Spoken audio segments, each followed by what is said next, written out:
Ladies and gentlemen, it is your favorite time of the day, the Dom Mafia Report. That is right, guys. I am going to go out and go against the grain. I feel like I'm one of the few content creators that really doesn't care if this is on the other side of popular opinions. I don't believe Joe Brady is the problem. I don't believe Brian Daboll would be a better option for this Buffalo Bills team. And I'm going to prove it to you. I'm going to at least make you feel optimistic about where this offense stands right now, point out the real issues, and how I think Buffalo is ultimately going to fix it. Brian Daboll would not be a better offensive coordinator than Joe Brady. I'm brave, man. I am brave. I already know that people on X are squirming in their seats thinking about the paragraph that they are about to type out on me, but have no fear. I am hoping that out of the several of you that may be tuning in for the first time, walk away believers. On top of that, we are going to look at some storylines surrounding this Buffalo Bills and Tampa Bay Buccaneers matchup. The outlook on the AFC East. I'm not going to bust out the playoff machine just yet, but have no fear. Folks, as you're coming in, please do me a favor. Hit that thumbs up sign as we roll into the show. I also ask that each and every single one of you refuse to be shy and let me know where you're tuning in from. What corner of the globe are you tapping in from this morning? Let me know. I'm talking to all the lurkers in the building. Do not be shy and introduce yourself to this one big happy family we are building over here on the YouTube channel. I need to give a giant shout out to our good friends over on Sleeper, folks. Sleeper, bar none, the number one player prop platform on the market today. I got to tell you, look, I took the unders on 5 different Jets players last night, and I hit big. I think that's my player prop parlay strategy all season long, just taking the unders on everyone on the offensive side of the football for the New York Jets. It has been paying dividends, folks. That much I can tell you. Signing up, you get a free $20, okay? And if you decide to put down a deposit, they will match it up to 100%, up to $100. Take advantage of this wonderful promo that they have going on right now, man. Shout out to Sleeper for being a proud partner of this show. And without further ado, let's go on ahead and get into business. Where's everyone tapping in from today? We have Nah is coming to the building. Buffalo, what up, man? Hope all is well. Houston is in the building. Happy birthday, Dawson Knox. Happy birthday, DK. I love that. Dan, good morning from Central Kentucky. Go Bills. Lockport, New York. El Paso, Texas. Hector, man, my guy. Thank you so much, man. I appreciate that. Lansing, Michigan. Happy birthday to Dawson Knox. Bills fan, what's going on, man? How you doing? New York is in the building. What's up, Chuck? How you doing? London, United Kingdom, Melbourne, Florida, Hurley, New York, Syracuse University tuning in. Jeff Williams, what's going on, man? I hope you're enjoying your Friday. When I was in college, I always ultimately ended up structuring my schedule to where I had Fridays off. I wonder if you've taken the same method. That's awesome, man. Lackawanna, New York, or the Dick's Bobs from. Wow, man. I love it. Buffalo misses the playoffs. Ketchup Samurai is coming in the building with his hot takes. Good morning, Dan. Buffalo homegrown. Yo, Dan from Seattle, Washington. What's going on, man? Chapel Hill, North Carolina. Chattanooga is in the building. Dan, you say Brady isn't the problem? I do, and I'm going to prove it to you. Let's talk numbers, baby. Seattle, Washington. Dan, what is going on? Toronto's in the building. Tennessee is in the building. Long Island is in the house. From Brentwood, Manuel. Let me tell you what, Brentwood is a beautiful, beautiful place. On my next move, I currently live in the panhandle of Florida. I'm trying to make my way up to Franklin, man. Franklin, Tennessee is where I ultimately want to be, man. I'm a Tennessee guy, you know what I mean? And so I enjoy hunting. I enjoy the outdoors. I enjoy the city life. I feel like Tennessee is where I got to be, all right? And I will be there eventually. That much I can tell you. But anyway, guys. Obviously, I'm going out there and I am making a pretty ballsy take right now because you go on Twitter and you ask just about anybody. They're going to say, Dan, Brian Daboll would make this Buffalo Bills team so much better. Man, he would completely turn this team around. Well, part of the reason why I was wrestling back and forth with even making this video in the first place is I don't like covering topics that are largely based off of fantasy because, number one, Brian Daboll is not eligible to be an offensive coordinator until next offseason. Like, you can't hire him straight up as an OC. You could theoretically bring him on as a consultant, but at the end of the day, once you couple the fact that him and Sean McDermott have a very strained relationship based off of reports, he's not coming into the building at all. But why I'm addressing this is more so where people are kind of taking the lazy approach and suggesting that Joe Brady is 100% of the problem as the offensive coordinator. And one thing I can tell you is while I think that perhaps there's a couple of play calls that are head scratchers, like I hated that 4th and 1 play action call. I hate his propensity to try and force the jet sweep. Funny how McCall Hardman, and by the way, over under how many times McCall Hardman is going to be asked to run the jet sweep for the remainder of the season. I'm going to take the over on that one. But this Buffalo Bills offense, if you were to ask me, and guys, I got to tell you, and so I do this for a living, and so I watch ball from the morning that I wake up until the second that I go to sleep, Monday through Friday. This is my 9 to 5. I can tell you one of the biggest reasons why the Buffalo Bills offense has been inconsistent has been Josh Allen. And it's not due to talent. It is due to a way that my co-host in the Bills Roundtable pointed out so eloquently. He said that Josh Allen is bored. Defensive coordinators are boring the hell out of this young man by forcing him to take everything underneath, and he hates it. You can't cage a dog too long, or otherwise he's going to say, screw it, I'm finding something downfield. You pull up all 22, you pull up all the film from this season. I have looked at every single snap where he has been sacked. I have looked at every single snap to where he threw an incomplete pass. I can tell you, folks, very rarely is nobody open. Very rarely is nobody open. Maybe 10%. And that's even being generous. I can tell you, wide receivers, play calling, route schemes are not the issue. But since we all want to pile in to this overall conversation, let's take a look and compare what we saw from Brian Daboll when he was the offensive coordinator on this team to where Joe Brady was the offensive coordinator on this team. I know a lot of you hate numbers, right? Like, oh, it's the eye test, which is important, Dan. Okay, walk over to your fridge right now, pick out that gallon of milk that you're not sure how long it's been in there and take a sip. Ignore the expiration date. Just go off of the eye test for me. Numbers always win. Each and every single time, numbers win. It's how it is. It's a difficult pill to swallow, but it's true. It is absolutely true. NFL organizations team. They don't have an eye test team. That much I can tell you. But anyway, let's move on. And I'm sorry if I'm coming off crass. I'm just so passionate about this subject. I love each and every single one of you. But anyway, let's take a look at Brian Daboll.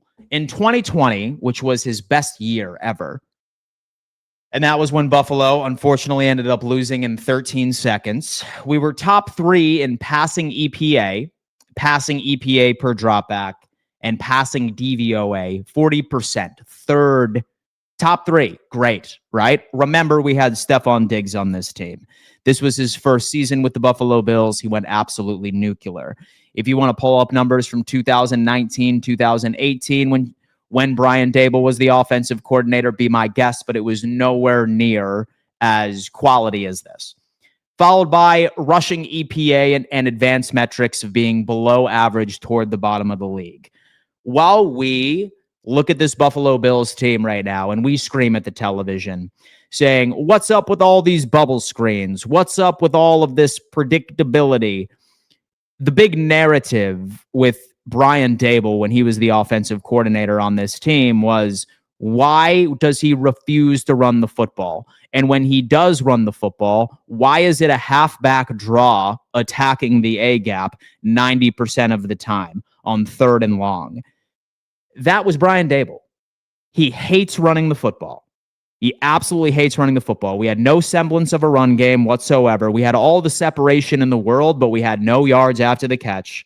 So, as Bills fans, we typically always like to go with that mentality of the grass is always greener on the other side. And we often forget what some of the issues were with previous regimes.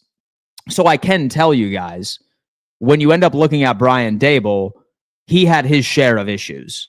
And the big issues with him was that he had some of the most predictable and boring and elementary type run-ups that we have ever seen in our life. Like, who remembers selling "Run the Damn Ball" merch, right? That was a product of Brian Daboll. Run the damn ball, and he refused to. Moving on in 2021, you saw a regression in the pass game and EPA per dropback. That's below average, top 10. Rushing EPA was a slight improvement.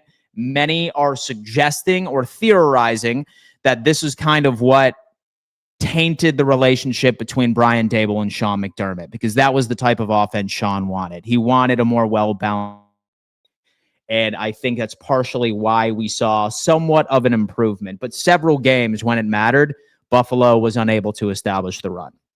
Now let's move on to Joe Brady. Okay. 2024, he was top 3 in passing EPA and DVOA and top 3 in rushing EPA and DVOA. Like it or not, this was the most productive, most efficient offense this Buffalo Bills team has ever seen in franchise history. We scored the most points. We were top 3 in every single advanced metric that mattered. And like it or not, we rolled out the exact same supporting cast as we have out this year, minus some ancillary players. Oh, man, look at Mac Hollins. He's killing it over in New England. He didn't want to come back. So we offered him a contract. He didn't want to come back. Again, he's a wide receiver 3. He's a wide receiver 4. Go ahead and add him to the mix, right? Who knows what this team would have looked differently. I can tell you that the needle would not have moved very far if Mac Hollins was still on this team. A top 3 literally handed you the number 1 offense in the NFL with points per game. Insane. And then this year, in 2025, I mean, honestly, man, based off of how we talk about this passing offense, you would assume that we were, 3-6 as a football team, and we were bottom of the league in advanced metrics when it came into the pass game. I'll tell you what, still top 10 in EPA, still top 10 in EPA per dropback, 4th in the NFL, by the way. And then passing DVOA, we are at 11th. And granted, only a little over half of the season has gone. These numbers can improve. I believe that they will, based off of the true issue with this offense. And bear with me. And then look at the rushing EPA, 35.69, second in the league, second in all advanced metrics running the football, where Joe Brady is close to about 50-50 when it comes into running and throwing the ball, compared to Brian Daboll, who refuses to run the football. He's, I believe, at a career, last time I checked, 65% of the time pass play and about 30-something when it comes into rushing the football. So at the end of the day, folks, Brian Daboll would not make this team any better, right? Like, you could kiss away all James Cook production. It just wouldn't be there, right? And you'd be like, oh, Dan, if Brian Daboll had a running back like James Cook, things would be a hell of a lot different. Like, he had Devin Singletary while he was the offensive coordinator. Well, I'm glad you pointed that out, because I just so happened to pull up some of the statistics of when Brian Daboll had Saquon Barkley on the New York Giants in 2023. They were 30th ranked in the NFL, 30th ranked in all advanced metrics that mattered. So, and even with Saquon Barkley, maybe you could say something about the offensive line. I wouldn't hate you for that, but still, trends are trends. 65 to 38% of the time, it was completely on him. Guys, the thing is, the problem is with this offense is this. It's Josh Allen. It's Josh Allen. And look, I know that people are always timid to criticize QB1. I know that it is. It's hard, okay? I know a lot of people have him as their profile picture, all right? But I can promise you, right, folks? I am not a player fan. I am a Buffalo Bills fan. So when I look at problems within this team, if a particular player or a particular coach is having most of the problems within the team and things that can be fixed, I'm going to point fingers. And based off of everything that I have seen, it's not the wide receivers. And because we ended up putting up one of the greatest offensive performances in franchise history last year, it's Josh Allen not taking what the defense gives him. Why did Josh Allen win the MVP last year? Because he took what the defense gave him. A lot of you are going to say, oh, he's not captain checkdown, man. Like, he's a generational quarterback, and you're going to ask him to check the football down. That's what won him an MVP last year. Checking down and taking everything underneath is what opens up the downfield game. If you haven't watched or you need further convincing, why do you think we look so good against the Kansas City Chiefs? Because we were taking our profits. We were taking the underneath stuff. Then, once defenses realize that, they make adjustments, and that opens up the downfield game. So, at the end of the day, Brian Daboll would not save this team. That much I can tell you. Brian Daboll would not save this team. Although it is a completely useless topic because he's not even eligible to be added to this team outside of a consultant. He cannot take a singular coaching position for any team until next offseason. So I'm glad that I was hopefully able to convince some of you and bring you over to the light side, if you will. But what we need from Josh Allen is 2024 Josh Allen, is to buy in, is to take his profits underneath and move forward, right? That's what he has to do. And I'm confident that he does that against Tampa Bay. In my eyes, he's still one of the best quarterbacks in the NFL.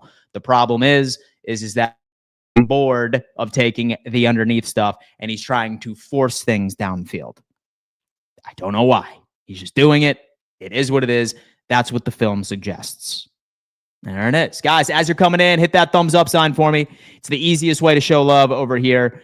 Let me know. Come on in, baby. Let's talk about it. Dan Mitchell for president. Awesome. Wow. Okay, so for president based off of football data. Hey, man, look, I'm fine with it. Let me know. Deflated ball get okay.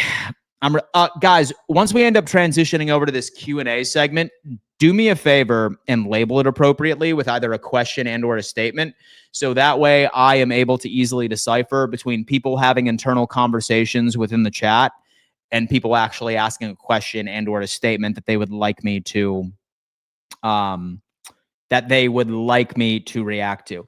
If he loves Cook so much, why doesn't he get carries against the good teams or when it matters? Jimmy is coming in. So, like it or not, when it comes into Joe Brady's play calling from a percentage basis, you're still seeing 50-50 in nearly every single game. So maybe in some games where it seems like James Cook's production is higher, is still equal to how he splits an offense. He's still very close. Very, very, very close to 50% of the time rushing the football, 50% of the time passing the football. It's just how it is.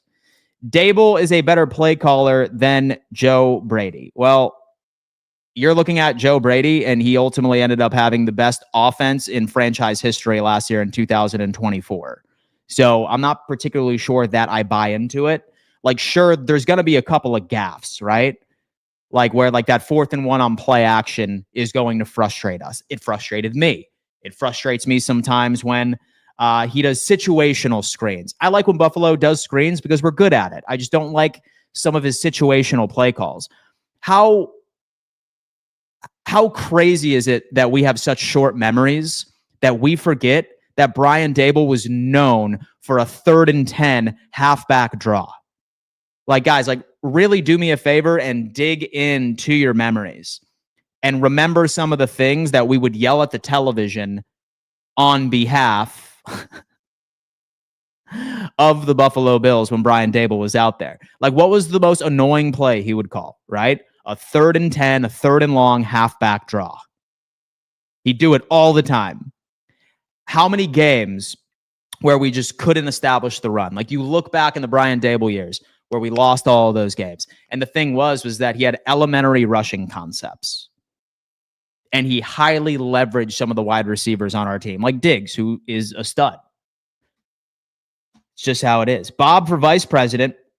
Let's go on ahead and lock this in. And just do me a favor and block this kid and find out where he goes to middle school and call his principal. Thank you so much.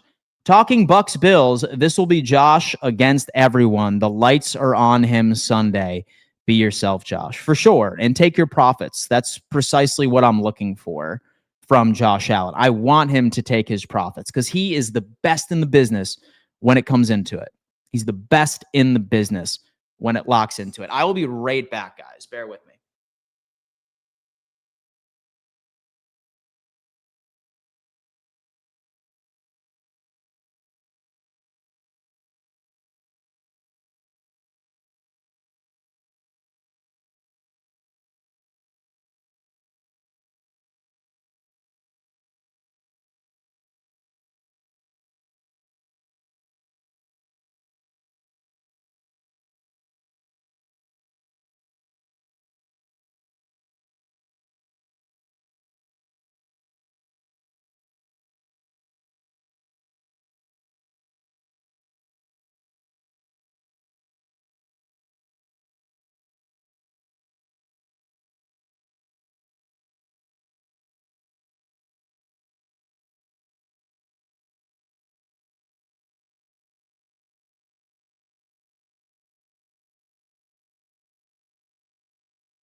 Ladies and gentlemen, let's get back into the chat. Let's see what else is going on here. The Buffalo Bills have a really good record versus Tampa at Highmark. I believe the Buffalo Bills own the Buccaneers. It's like, no, I think that the Buccaneers actually have a winning record against Buffalo.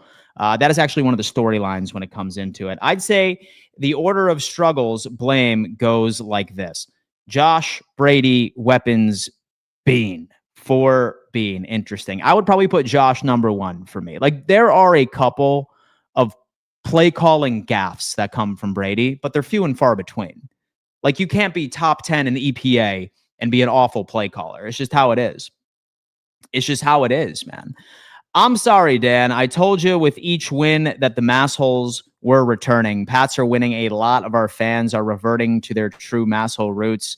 Guarantee that kid from South Boston. All right, kid. All right, kid. Man, you enjoy your Pepperidge Farms, okay? Dan, what proof do we really have that the short pass opens the intermediate? The Chiefs isn't an example because that was coupled with the run game. When the run game was bottled, so was the pass. I would just encourage that you go to NFL Pro and you ultimately end up pulling up each and every single snap that Josh Allen got sacked this year, and you'll see for yourself. Like you'll see for yourself. Like he's not missing guys underneath. He's ignoring guys underneath, right? There are so many times where you see like Shakir in the flat wide open, who is, by the way, the second best yak wide receiver in the NFL. He looks at him, says no. He'll see somebody else wide open in the middle of the field on the slant, 4 to 5 yards downfield, says no. And then he'll go to his third read, which is way more efficiently guarded than what we're seeing. It's just how it is. Bills still own the Dolphins. We will sweep them next year. And I know this is off topic. I just wanted to make a statement. You can do that. Luke is coming in saying, I agree with you, Dan. Yeah, guys, look, like film and data. All right, look. So when it comes into like truly finding answers of what is right or what is wrong with a football team, number one is film and not a replay of the broadcast version. I'm talking film, all 22. That's number one. Number two is advanced metrics, not box score metrics. Advanced metrics is number two. Number three is the eye test. Don't trust the eye test. Say, for example, like you really want to dive into specifics, find answers, figure it out. Like I mentioned before, all of these NFL organizations have high-paid analytic teams. Nobody is paid by an NFL organization for an eye test or like a Madden consultant, right? Like that's just not a thing. So what I'm seeing based off of film, based off of advanced analytics, this offense is still good, but a lot of it has to do with Josh Allen just refusing to take his profits, to take what the defense is giving him. Because, like, guys, like we have literally the best same wide receiving core as we do last year. Same weapons. Like, same weapons. Like, maybe you could say Mac Hollins, but maybe. But, I mean, how much production did he really have last year? Like 350 yards? Like, come on. Not weapons. It's not Joe Brady. Most of the blame I'm putting on Josh Allen. Which wide receiver will be the healthy scratch this week? It all depends on whether or not Gabe Davis is elevated to the team. Say that Gabe Davis is elevated, then my guess would probably be Shavers. Say that Mecole Hardman is elevated to the team, then I believe we're going to be seeing Codrington cut, which is even funnier. But we shall see here. We shall see. But, folks, we have our share of storylines surrounding this Buffalo Bills and Tampa Bay Buccaneers matchup, right? And the first storyline that I would like to discuss is, can the Buffalo Bills chase down the New England Patriots and reclaim the AFC East? Now, look, and so I got to tell you, I was cautiously optimistic for the New York Jets, but I knew going into this game that they didn't have a snowball's chance in hell in being able to pull that off.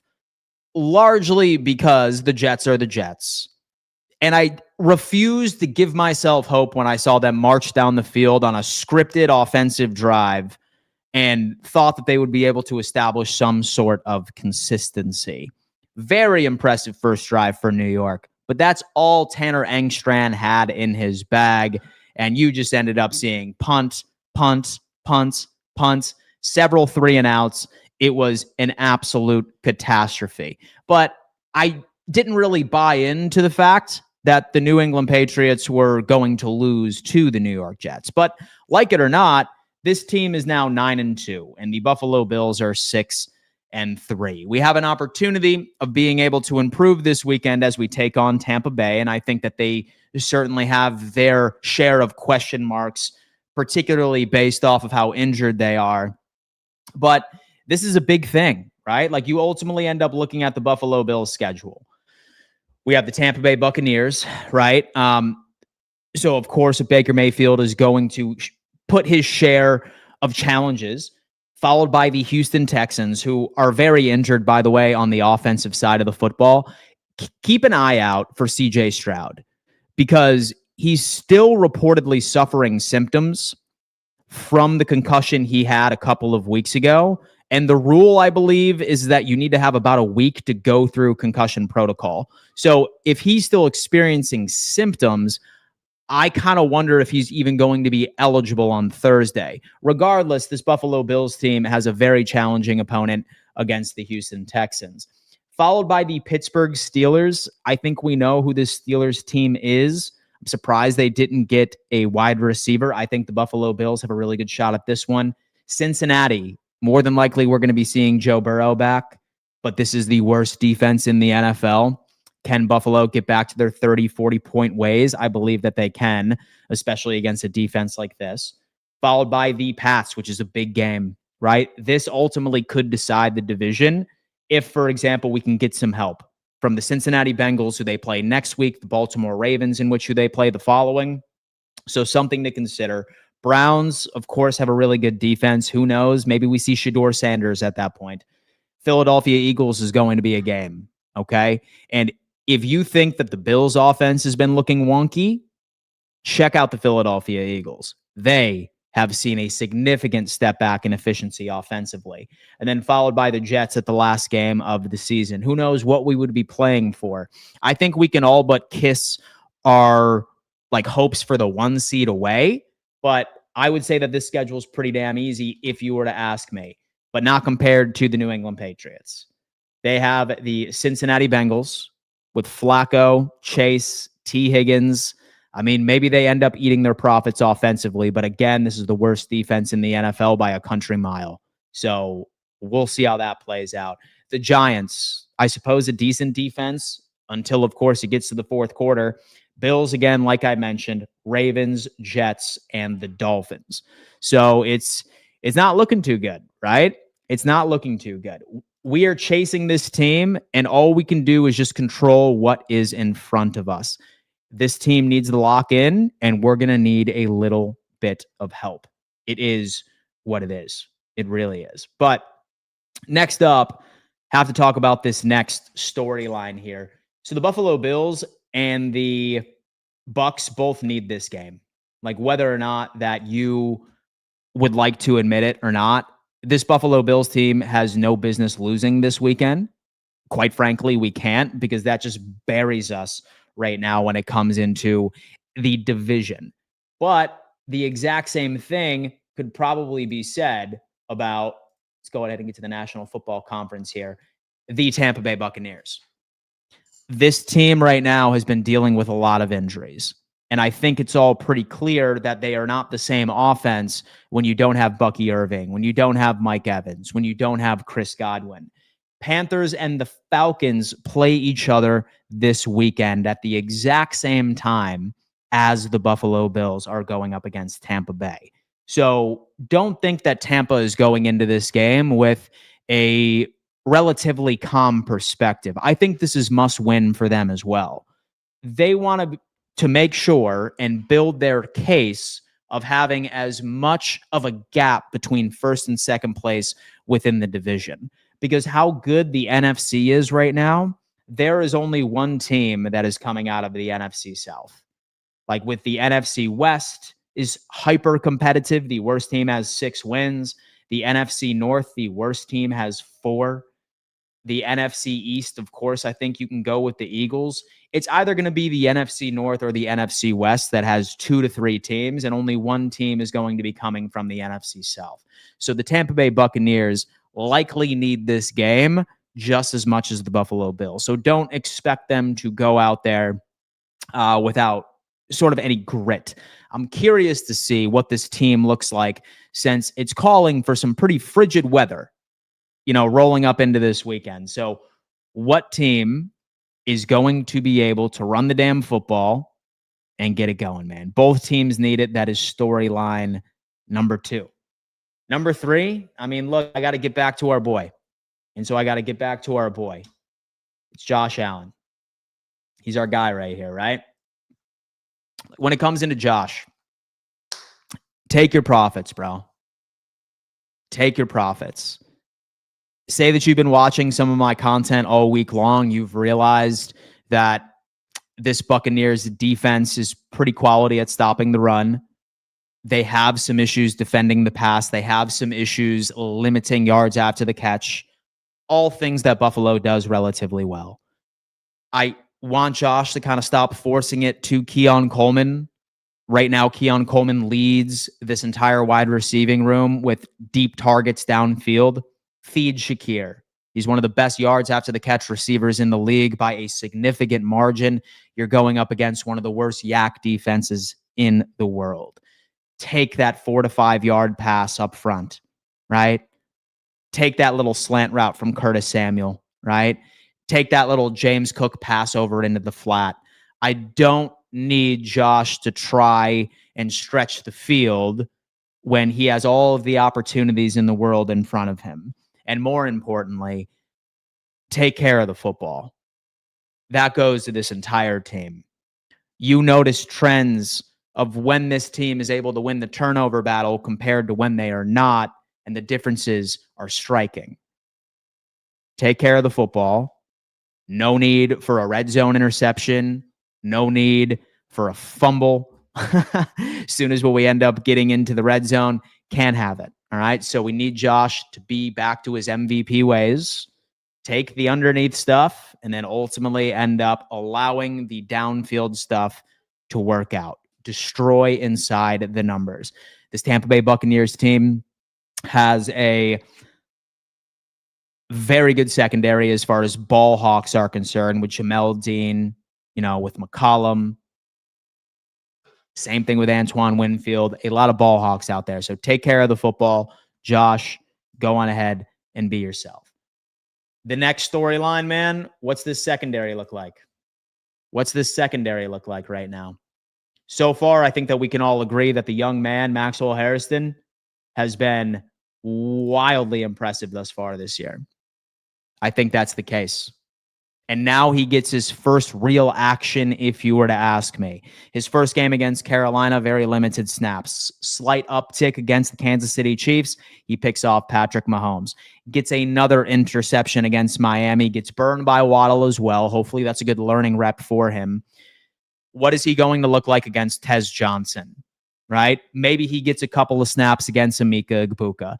Like it or not, this secondary has been performing very well advanced metric-wise. Like, this team can get it done. Same thing with the run defense. We have to go on ahead, lock this down. Probably not going to see Bucky Irving right now. I'm going to get to that because that's the last storyline. But what are these young secondary members going to look like against this injury-riddled offense led by Baker Mayfield? What I can tell you is that I think that it's going to be relatively one-dimensional. Baker has been playing through an injury. He has not really been sort of throwing in his rushing attempts. In fact, I'm pretty sure he hasn't had a rushing attempt in about 2 to 3 weeks. He's dealing with some sort of injury. He's staying right inside of the pocket. So for the most part, he's just going to be sitting in the pocket and slinging it. What can our secondary do now that Benford is likely back, now that Maxwell Harrison, now that Taron Johnson is back? Take advantage of this inexperienced wide receiving core over in Tampa in home. That's what we need to see from these secondary players, 110%. And then last storyline that I would like to dive into right now is, can Buffalo ultimately end up showing the world that we are the same Buffalo Bills as 2024? I think that we can. And so I think that we can. You often look at what Buffalo has done for the past couple of seasons, and it's literally the exact same thing, like each and every single year during our slump. You look at the sentiments online. Like, you hear people say, oh my God, it's all over. Like, we need to fire everybody. It's done. A lot of the issues that Buffalo has had in the past are rearing their ugly heads again this year. All we need right now is complementary football. I genuinely believe that we can get there. Like, lock it in and make it happen. Lock it in and make it happen. We have so many different opportunities. Like I've said thus far, with Khalil Shakir, he's back in the game, right? He's questionable with a rib injury, but this guy is your key. He is your wide receiver number one. Stop ignoring it, especially against a defense like this. It's just how it is. Last but not least, we have Bucky Irving. That's the question. A lot of us are concerned that Bucky Irving may be playing against the Buffalo Bills on Sunday. And I think we all know that this completely changes their offensive attack. Based off of what I've seen thus far, folks, and heard, it sounds like he's still in a red non-contact jersey and he can't take contact in practice thus far. If you were to ask me, I think that this is just ramping him up for the following week. Same thing with Chris Godwin. Based off of what we heard from Todd Bowles at the beginning of the week, I would be shocked if either of these two are playing, let alone both. But if they do, still no excuse. Still no excuse, man. We need big games from Benford. I mean, we just paid that dude. Show us that you're still CB1. Same thing with Maxwell Harrison. Show us that you were the right draft pick. Taron Johnson, bounce back. And you've been struggling this year, dude. It's just how it is. Folks, those are the main storylines I will be paying attention to on that game. Let's get into it. Statement. This will tell us a lot about this team on Sunday. It is a must win at home. And like it or not, so we're still a very good home team. Barring that recent loss to the New England Patriots, still a very good team at home. And so especially with all of the conditions that we're going to be dealing with, and especially with how cold it's going to be, there's really no excuse. And that we drop any game at home moving forward. Teams don't want Buffalo in the playoffs. Teams won't be scared of the Patriots in the playoffs because of their inexperience in the postseason in recent years. It's so sad no one sees the problem. It's Sean McDermott. We don't need a new offensive coordinator every 2 years if our head coach could manage the offense, but he doesn't. So, yeah, he's ousted in the playoffs once again. So the thing is, right, why I don't ever really throw a lot of energy into this, and I encourage all of you to stop throwing energy into this as well. I agree. I would have moved on from Sean McDermott during the Tyler Bass wide right playoff game. I would have moved on from him and I would have found somebody else. I would have put my hat in for the Ben Johnson conversation. But why don't I put energy into this conversation? Because he's not going anywhere. He is not going anywhere. This ownership has the Buffalo Sabres, and they are looking at the Buffalo Bills like their prized possession because we are still a playoff team. We are still competitive. We still have a winning record, surprisingly enough. If you want Sean McDermott gone, it's going to take 2 consecutive years of losing records and missing the playoffs. That's what it would take. So why do we even waste our energy even suggesting it? Because we are all on the same page. Like you're not going to convince me like one way or the other that he should, because I agree with you. But like what's the point, right? We are fans. And sometimes I feel like when things don't go our way, exactly our way, we just focus far too much on critiquing and doom and gloom rather than attempting to find ways for what we have to succeed. And I feel that that's the sort of energy that I'm trying to instill in you guys is, look, I know that we haven't had a pretty good wide receiver. Guys, look, out of every single elite wide receiver in the league that was drafted, where did they select that guy? Like, where did they select that guy? Very oftentimes top 10, top 15. Like, this Buffalo Bills team has not had a draft pick earlier than 25 and God knows how long. That's one of the downsides of it, right?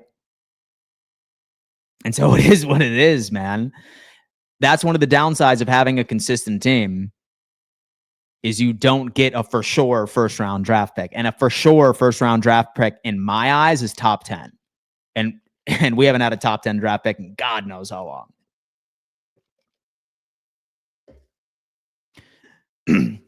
So rather than coming out and saying, oh, it's over, like he sucks, like we're going to get bounced in the playoffs, like how about we start having conversations and, okay, how is this going to work? How can we make what we have work? And that's what I'm in the business of. And what I'm in the business of saying is, okay, what we need to do is we need to start taking things that are given to us from the defense offensively. We need to get back to one of the highest scoring offenses in the NFL, equally efficient in running the football and throwing the football. That's me. And so I'm not going to say, oh, the real problem is we don't have a wide receiver number one. Folks, there is nobody that is currently sitting on the couch that can come onto this roster right now and become wide receiver number one. It's not happening. It's not happening. So rather than focusing on things that didn't work out, how about we focus on things that we do have and how in the hell are we going to be able to make it work? And hopefully all of the coaches feel the exact same way.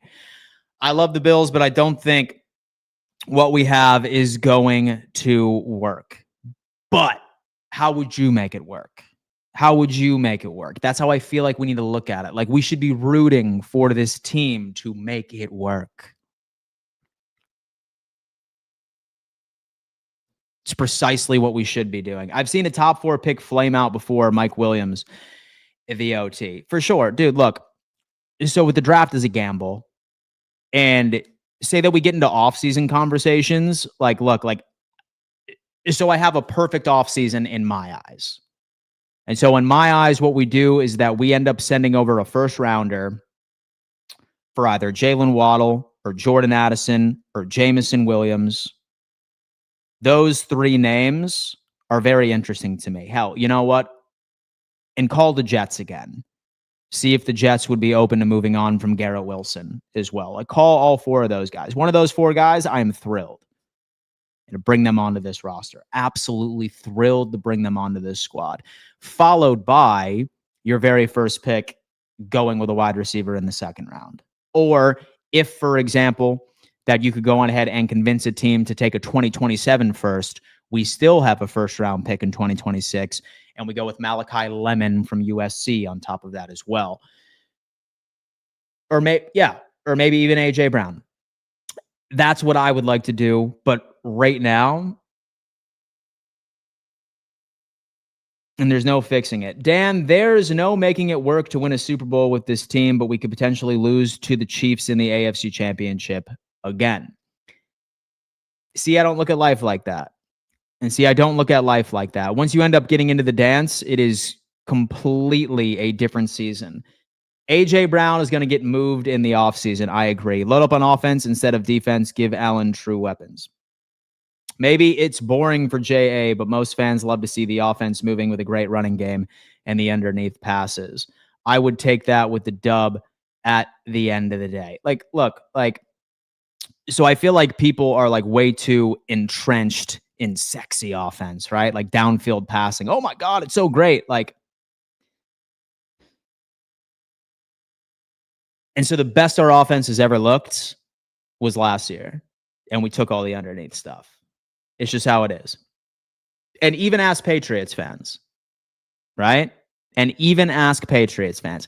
Even ask the Kansas City Chiefs for the past couple of seasons. Once Tyreek Hill left, what was their entire mantra? Take what the defense gives you. Dink and dunk. It's what it is, man. Like, that formula wins the big game. It's not like we're off as far as the formula. Bean shouldn't draft a wide receiver. He should get wide receiver via trade or free agency in the offseason. I'm saying both. With Kansas City may not even make the playoffs. Will Davis play in the next few weeks? I think that he will be. I feel like he will be. Yo, Dan, I believe we could beat the Patriots when we play them in a few weeks. Hopefully we can. Chiefs would beat the Pats in the playoffs. Interesting. Dan, I'm a diehard fan, but I know this team's potential and we're wasting it, and every fan sees it. Except for me. Pats looking real good, but could be the Commanders of last year, the best fourth place scheduled team. Curious how they do with a first place schedule. Statement, we win this one, and I see the Bills winning the rest of the games except for the Eagles. So I ended up getting some pretty similar energy last year, right before we ended up going up against the Lions too. Take what the defense gives you. That's what made Tom Brady. Exactly. Hence why it doesn't make sense about the whole Brian Daboll thing. It just doesn't. To me. Remember you said Hamlin was a starter in the NFL. Looks like Bishop has already outplayed him for a few games. We are not beating the Pats. I never said that he was a starter in the NFL. I said that he was a quality backup who was forced to start, my friend. And by the way, with Damar Hamlin has me blocked on Twitter for some reason. I have no idea why Damar Hamlin would have blocked me on Twitter.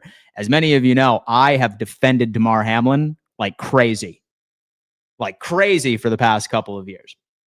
And so I never said that Damar Hamlin was a quality starter. I said that he was a quality depth player and he was capable of starting. Pats sweeping Buffalo 3-0, someone's saying. With the AFC conference wide open this year, don't be surprised if a wild card team makes the Super Bowl. I agree. They can turn this around. It's more mental. Just play football. Do what you got here. See space, get to space, throw, catch, run. Exactly. We need our special team to get better returns on punts. Hope they put Hardman back there. I agree. You getting The Hugh kicks Dab. I don't know what that is, man. What is that? Daboll is good with scouting and player development. Is he, though? Is he? Because say that he was, man, he'd still have a job with the New York Giants. Hamlin blocked you? That's funny. Yeah, dude. Wild stuff. Wild stuff. I have no idea why he blocked me. With Daboll was not the problem in New York. That offense was averaging only 50 yards less a game and only had 5 fewer touchdowns for the season. Statement: as disappointed and embarrassed as I felt about last Sunday, I still root for my Bills and want 2024 Josh Allen back in case you missed it. Yes, absolutely. Absolutely. True. We have jump on. All right, guys. That's going to have to do it for another edition of the Dom Mafia Report. I hope each and every single one of you have a wonderful weekend. As always, definitely be on the lookout for some more pre-recorded videos. I have been dropping quite a few of those. So I can give you even more content, right? And then I will be live for my live play-by-play reaction against the Tampa Bay Buccaneers at 12. For the life of me, I really hope it's a good game to watch. I really hope that Buffalo figures it out.